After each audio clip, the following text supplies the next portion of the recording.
Guys, mayroon po ako ditong plastic. Yung mga plastic na to ay gagamitin ko po to sa paglalakad ng aso. So, ang ganito po siya guys. Ito po siya, naka-roll.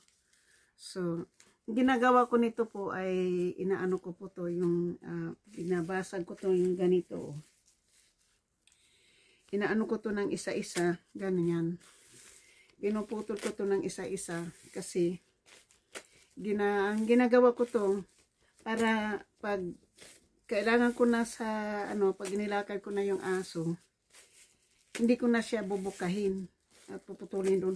Kasi ang hirap po na nataapakan niya yung kanyang dumi kapag hindi ko nadampot kaagad. Katulad kanina, yung dumi niya ay parang tubig, mabasa.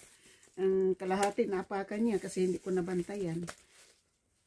Sa bagay, mayroon namang pamunas yung aking aso ng Ayan o. Ayan siya po o. Ito siya. Siya yung may-ari nitong plastic na to. Hey, say hi to the vlog. Come on, go say hi. Say hi. I'm gonna prepare this one and then mamaya iiwan ako nito kasi pupunta sila ng Costco. Okay? So, shout out po sa lahat, sa aking mga minamahal na mga subscriber, silent viewers, sa mga W's, kaibigan matindi, mega love shout out. So, ganyan po siya. So, ganyan lang po. Tapos, ito po ay wala na yan. Wala na po siyang laman. So, ang gagawin ko po, ang ginagawa ko po nito ay hinihimay-himay ko, binubuksan ko po ito. Ginaganyan.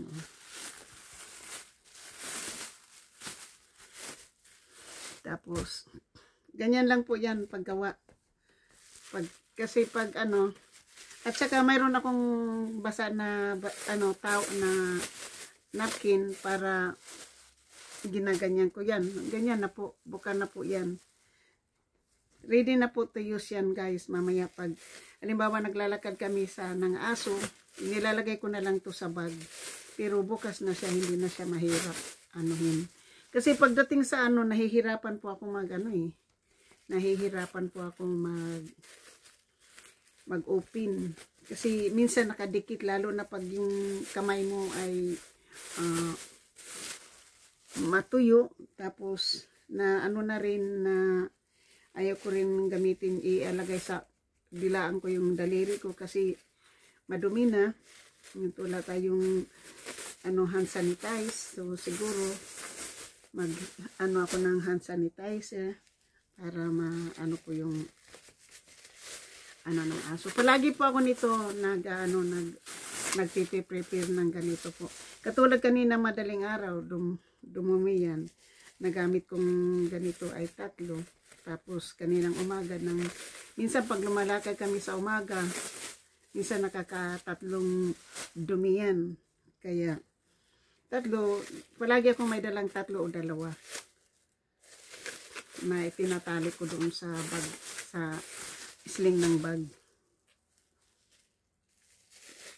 Dahil sa itong aking anti-antihan dito, pinsan-pinsan ko dito, ay hindi niya matiis yung kanyang aso, kahit nasasabihin sa kanya na huwag niyang pakainin ng kahit ano-ano,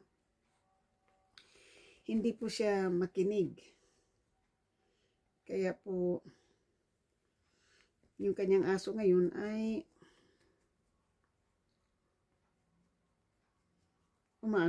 nagda-diarrhea. Kasi ayaw po niyang makinig.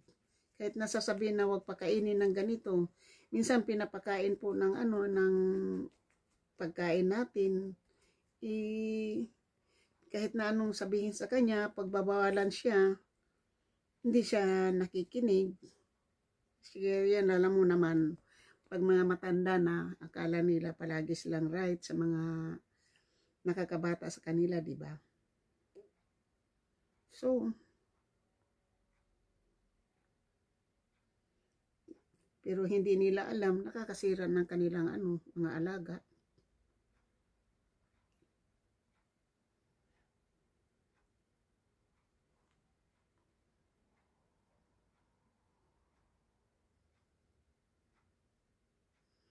So shoot out po ha. So ngayon, kasi nagla-live po din ako, nagpipli, inano ko muna, nakamute muna yan habang nagbablog ako dito.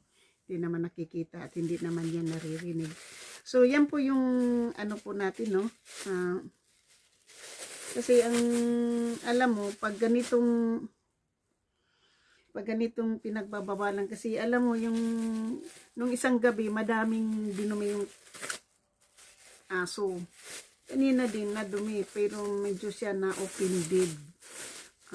Kasi ako yung naglinis ng dumi ng aso, hindi niya nakita kung ano yung inaano. Sabi ko yung doon sa labas, nung kanina bago pumasok, ikita niya yung 3 bag doon.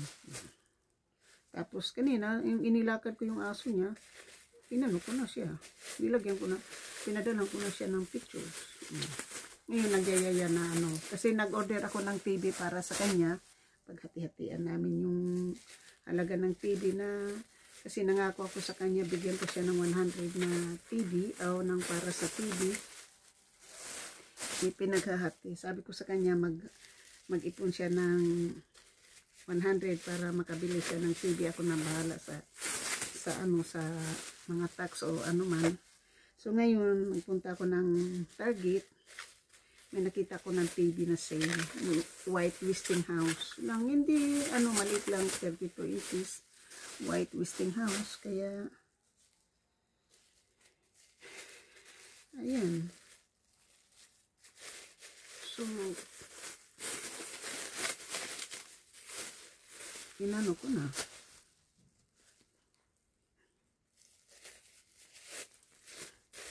Binili ko na kasi sale ng $99. $99.99. Sale ng 100. Hindi nakaminus kami. Imbes na 120. Parang hindi yun 120 kasi ang binayaran ko 117 lang eh. So, yung ganito lang po yan ha. Yung pag-ano ng para ito sa aso. You know, making ready for the popo of the dogs. Ayan po si Riz. Ito po yung may-ari nito. Oh. Ayan po yung aking aso. Yan. Riz! Ano? Diba ikaw may-ari nito, ha? Lalakad tayo mamaya, Riz? Ha? Wag mong galawin, wag mong guluhin yan, kay ililigpit natin yan para, wag mong yan kasi, dito tumingin ka na lang sa camera, okay? Sige. I love you, Riz. I love you. Yan, nakita nyo yan, guys. Ka naman gulo dyan.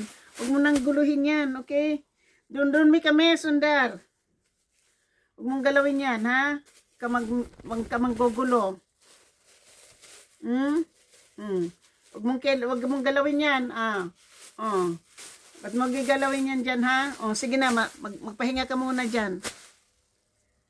You rest there, okay? You lie down. Come on. Lay down there, lay down. Lay down. Ayaw mo mag-lay down, lagyan kita ng blanket ngayon, ha?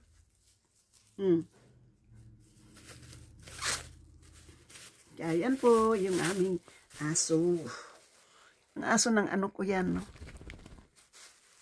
Umagang-umaga pa lang. Kagabi, parang inaanuhan ko siya kasi yung aso na to, nandoon sa sulok, matutulog. Ngayon, dinampot niya. Ngayon, pag nakita yung aso na hindi pa siya matutulog, nagbabark sa akin yan. Mabuti na lang hindi niya pinatulog dito sa akin kasi natutulog dito, natutulog sa may mga damit niya sa ibabaw. Nataihan na nung isang gabi yan. Nilabanan niya yung kanyang comforters. Nilabanan niya lahat yung pinagdumihan ng aso. Mabuti na lang kagabi, hindi pinapatulog dito sa akin. Kasi kung pinatulog dito sa akin, naakyat dito sa may mga damit niya. Talagang madudumihan na naman. Kasi dumumi yung aso kanina. So, yan po yan ang So, shoot out po sa inyong lahat at maraming salamat. Shout out po sa aking mga minamahal na mga subscriber dyan, silent viewers, sa mga FWs. Kaibigan matindi, mega love, shout out. Ako yung ano na lang naman po tayo mamaya. Kasi punta tayo sa pipick upin namin yung TV na in-order ko.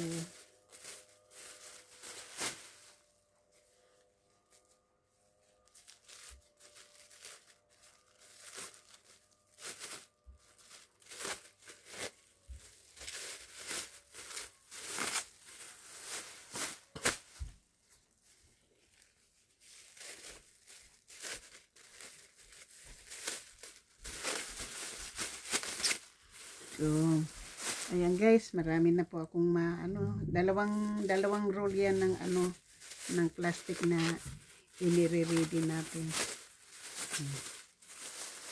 So, ganito, wala namang gagawa nito guys kung hindi ako. Kaya,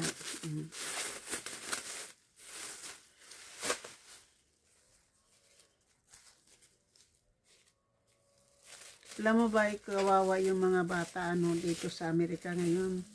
Dahil sa Texas po nagkaroon. Malaki kasi po yung Texas, malaki. Hindi ko alam kung ang mga kaibigan ko doon ay effective sa sa flooded. Hindi ko lang alam kung saan yan banda sa Texas kasi yung kaibigan kong taga-amin nasa Texas. At saka yung mga anak dito ng apo ng aking cousin dito po ay hindi ko siya tunay na cousin ha, kaibigan ko lang siya, pero nakilala kasi ako niya dito sa may mga tenant dito na magpinsan kami, kaya pinsan na rin po yung aking pakilala sa kanya kasi pinsan na lang po, pero magkaibigan lang sa kami sa tunay na buhay. Hindi ko siya pamili. Pero dito ako sa kanya nakatira. Kasi guys, ako yung tumutulong ako sa kanya. Kaya ngayon, naaawa ko sa kanya dahil yung kanyang TV ay talagang naghihingalo na. So ngayon ay, ito na po, ganito na lang po yung pagkaano ko dito. At least, pagbubunutin ko na lang siya ng paganyan pa isa-isa guys. So, thank you so much. Hanggang dito na lang po tayo at mayroon tayong pang-upload dito. So, ito na po yung pang-ano natin ng aso. So, bag for risk po. Yan ang ating content dyan. And thank you so much. I love you all. Bye-bye.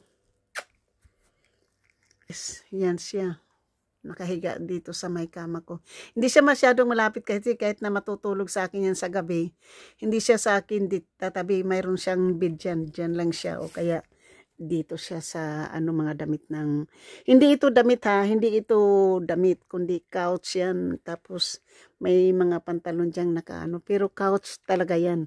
Kaya itong mga kalat na yun po, talagang hindi po yan talaga puro damit, mga yan, ayan na, nangangamot po ang mga yan, mga couch po yan nasa ilalim. Mga gamit sa bahay, yung mga nasa ilalim na tinatakpan niya. Thank you so much. Love you, love you.